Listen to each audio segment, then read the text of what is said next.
Can you imagine what it would be like to expose your partner's affair right in front of the entire family at Thanksgiving dinner?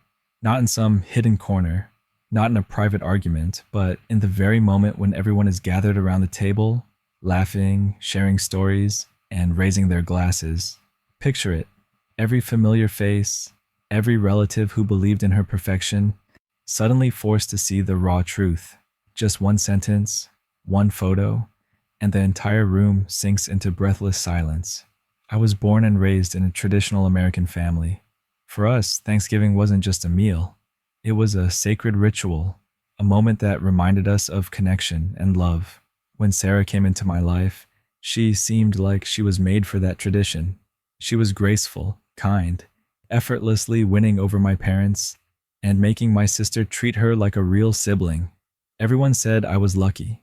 Everyone believed she was perfect. But that perfection was only a mask, worn too well. I started noticing cracks. A text message flashing briefly on her phone, a call that was quickly dismissed, stories about work that never quite lined up. I stayed quiet. I swallowed my doubts. But the suspicion grew heavier every day, like a stone hanging above my head. I stayed silent for too long. But that Thanksgiving night, the truth came out. And the final revelation will leave you absolutely stunned. Watch until the end, because only then will you understand why I chose to expose her publicly instead of walking away quietly. And maybe you'll ask yourself, if it were you, would you dare to do the same? Thanksgiving always felt like a soft blanket, familiar, warm, and safe. That year was no different, at least on the surface. My parents' house smelled of roasted turkey and cinnamon pies. My dad hummed while polishing the wine glasses. My mom moved around the kitchen like a conductor leading an orchestra. And Sarah, my girlfriend, was right there in the middle of it all, smiling, laughing, earning praise from every corner of the room. She looked perfect, too perfect.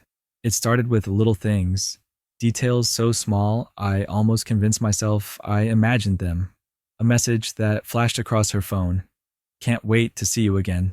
She snatched it away so fast you would have thought it was on fire. I asked, jokingly, "Who's that?"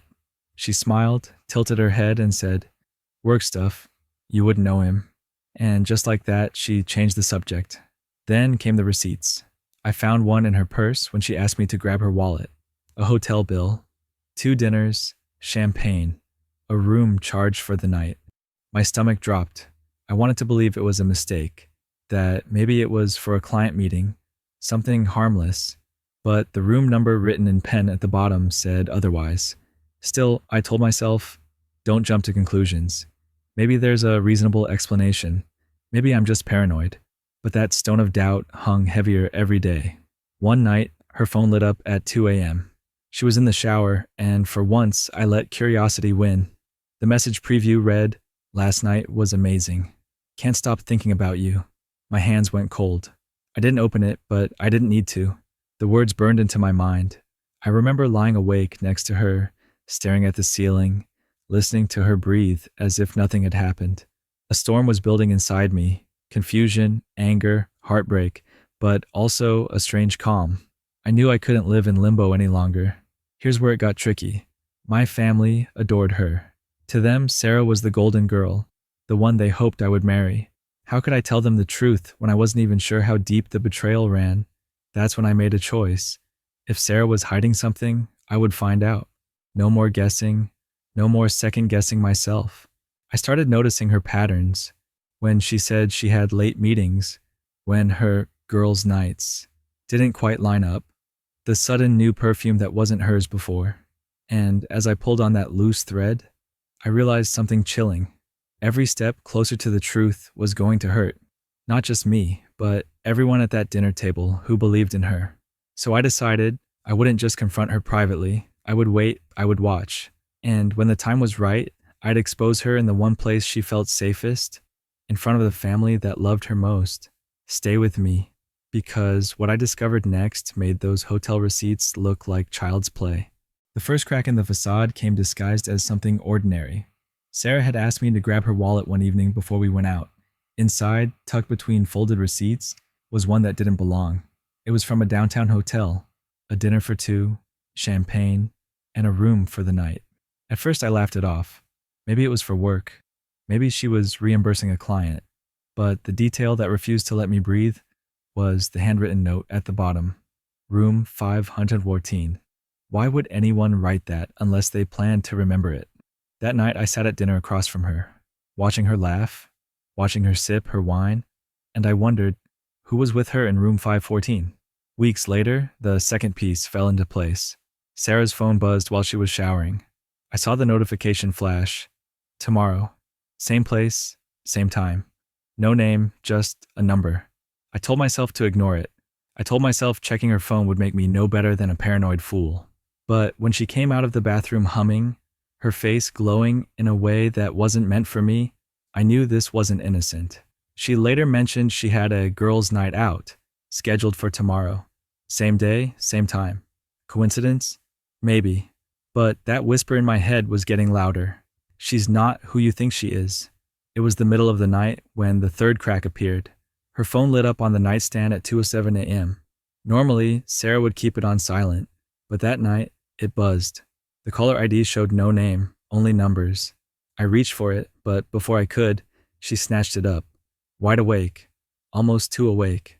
She hurried out of the room, whispering into the receiver as if the walls themselves might betray her.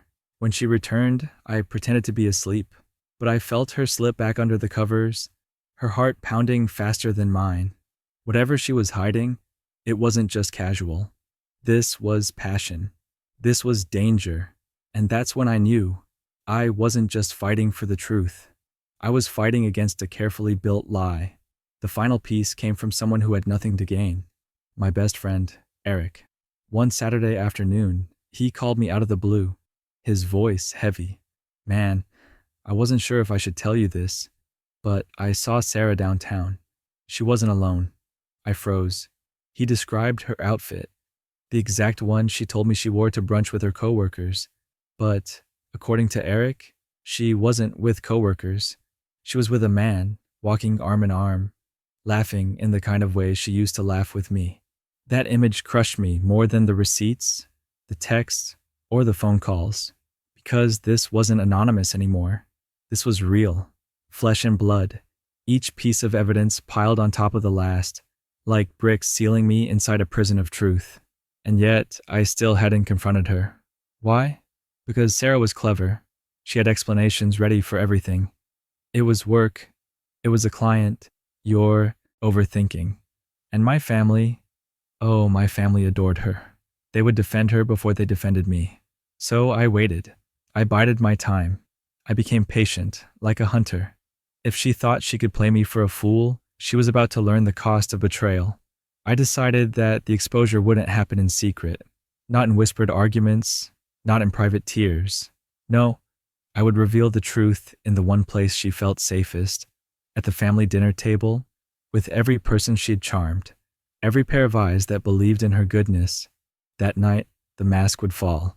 And trust me, the final revelation was far worse than anything I'd discovered so far. Thanksgiving night arrived like a picture-perfect postcard. The table glowed under candlelight, turkey at the center, side dishes arranged like jewels around it. The air was thick with cinnamon, butter, and laughter. My father cleared his throat, ready to carve the turkey, while my mother raised her glass for a toast. And there was Sarah, sitting across from me, glowing like she belonged in a holiday commercial. She leaned in to help my grandmother, laughed at my uncle's bad jokes, and blushed when my sister said, "You're the best thing that's ever happened to him." The family adored her. Every word, every glance was another brick in the pedestal they'd built for her. But I knew better. My heart was pounding so hard I thought the glasses might rattle. I'd spent weeks collecting the evidence, replaying this moment in my head. It was now or never. I pushed my chair back, the sound cutting through the laughter. I have something to share. The room stilled. My father's knife froze over the turkey. My mother lowered her glass. All eyes turned to me, and to Sarah, who forced a smile, pretending not to panic. I pulled the first card from my pocket, the hotel receipt. I placed it on the table, sliding it toward the center. Room 514. Dinner for two. Champagne. A room for the night. Care to explain? Gas circled the table. My grandmother squinted. My sister frowned. My uncle muttered, No. Sarah's face flushed crimson. She laughed nervously. That's work. Just business. You know how clients are? I cut her off. Business at 2 in the morning? Her smile cracked. Next, I reached for my phone. Message from November 10th. Tomorrow. Same place, same time. Anonymous number? Ring a bell? I projected the text onto the screen for everyone to see. My mother covered her mouth. My father's jaw clenched. Sarah shook her head, stammering. That's not me. That's... someone's messing with us. I leaned closer. Really? Then what about this? I hit play on a voicemail, recorded late at night. A man's voice, low and intimate. Last night was amazing. Can't stop thinking about you. The silence that followed was unbearable. The only sound was the hum of the refrigerator, loud in the stillness. Tears welled in Sarah's eyes. Please, it's not what it looks like. I can explain. Explain what? I snapped. That Eric saw you downtown, arm in arm with your client. That you were laughing the way you used to laugh with me. Heads turned. My best friend Eric sat stiff at the end of the table, guilt written all over his face. My cousin whispered, "Is this true?" Eric looked down, ashamed. I saw them. I didn't want to believe it either. That's when Sarah broke. The tears streamed, mascara smudging. I'm sorry. I didn't mean for it to go this far. But I wasn't finished. I'd saved the cruelest twist for last. You should tell them who it was, Sarah.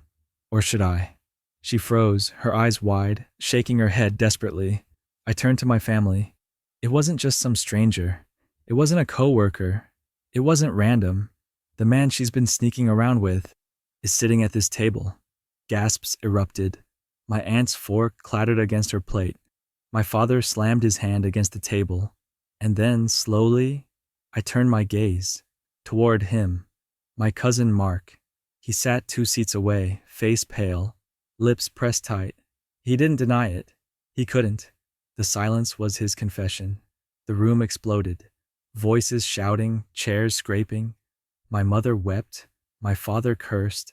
My grandmother whispered prayers under her breath. Sarah buried her face in her hands, sobbing. Mark sat frozen, shame radiating off him. I stood there, chest heaving, looking at the people I love most, watching their illusions shatter. The pedestal was gone. The mask had been torn away. And in that moment, as painful as it was, I finally felt free. The room was shattered, like a mirror dropped on the floor. No one touched their food. No one spoke. The warmth that had filled the house minutes earlier was gone, replaced by a silence so heavy it pressed against my chest. Sarah pushed back her chair, her sobs echoing through the dining room. She didn't look at anyone, not even me, as she grabbed her coat and fled into the night. The front door slammed, a final punctuation mark to the chaos she left behind. My cousin sat frozen, shame written on his face, but all I could feel was emptiness. My mother reached for my hand, her eyes filled with tears. My father's voice, low but steady, said, "We're here for you. You don't have to carry this alone." And in that moment, I felt both broken and strangely lighter. The truth was out. The lie was finally over. Revenge doesn't erase the pain, but it ends the lies. That night cost me more than I ever imagined, yet it also freed me from the prison of doubt. Trust, once broken, can never be pieced back together the same way, and no mask can hide the truth forever. So I'll leave you with this. If it were you, would you have stayed silent or exposed everything in front of the entire family? Share your thoughts in the comments. Hit like if this story hit you hard. And don't forget to subscribe for more stories you won't forget.